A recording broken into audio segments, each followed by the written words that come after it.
Hey guys, welcome to another update of Market Monday. It's going to give you guys an up breakdown of everything that happened last week and potentially what's going to happen in the next coming weeks. So before I get right into it, I'm going to do a quick dad joke. Dad joke today is, what do you call a Mexican who doesn't like protein? What do you call a Mexican that doesn't like protein? No way, Jose. No way, get it, way, protein, get it? Pew pew. Get right into it. Okay, so last week the Fed has announced that they don't have enough information or they do have enough information to continue to keep rates the same. They're not moving any direction quite yet because there hasn't been any drastic directions with the labor market and inflation. For the most part, inflation is ticking down, but not enough where unemployment rate has changed enough for them to keep moving it down.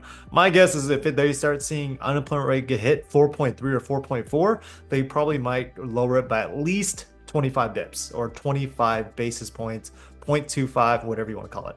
So I think that's going to be the next time they even consider lowering the Fed funds rate when it comes to that. Now, the tough thing is the tariffs. The tariffs, this as of today, what the U.S. and China have agreed upon is to keep basically do a what's called a 90-day pause, and I guess the tariff changed from 140% down to 30%, and they're going to give it a pause. There's still U.S. still wants to keep that 20% related tariff as much as it can, but now they're talking about tariffs. Now, the tough thing since this tariff war has come into to view is that there hasn't been a whole lot of shipments coming from China, which hasn't really happened since COVID. So there's a lot of interesting things that are going to be happening with the economy in relation to how these tariffs are going to play a big part because we have a lot of stuff from China. That's what it boils down to. We have a lot of stuff that comes from China,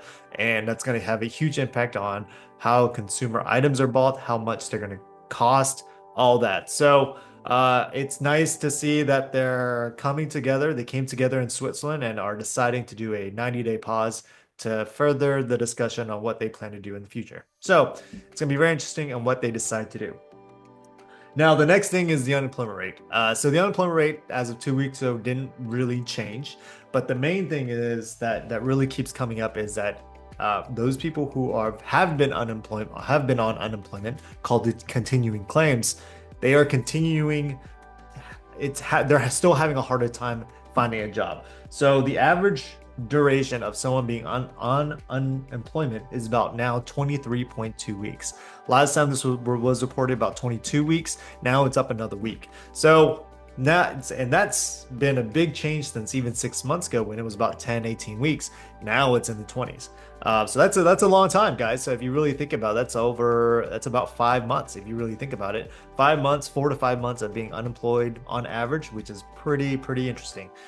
Which means as people continue to file for continuing unemployment claims, it only contributes to the unemployment rate. So, and there's a lot of people that I've heard that have been laid off or who are searching for jobs and are having such a hard time. Even people who are highly qualified, who have experience, who have education, they're having a hard time getting a job right now. So, and they're unfortunately some of them are selling for a lot less than what they could be paid for, which is really tough.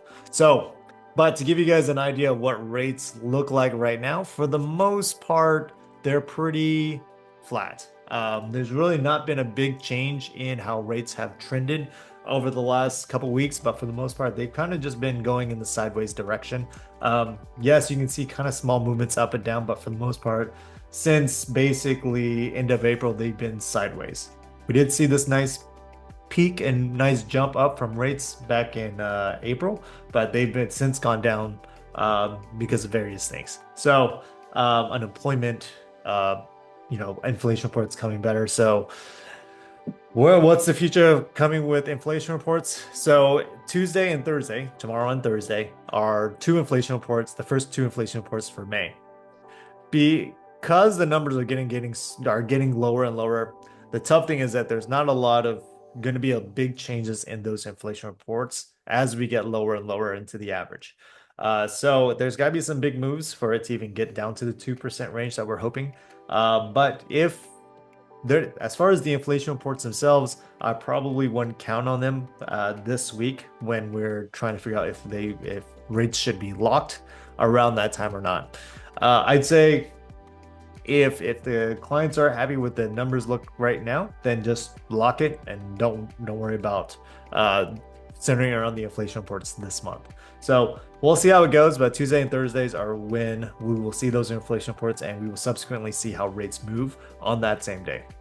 Otherwise, that's really all I got for you guys today. Hopefully all this stuff is going to be benefiting us down the line as far as the inflation reports and these unemployment claims. So, and of course, if these tariff talks get a little more calm and there's a plan moving forward, that would make for a lot less volatility in the market as well. Otherwise, that's all I got. Nuke out.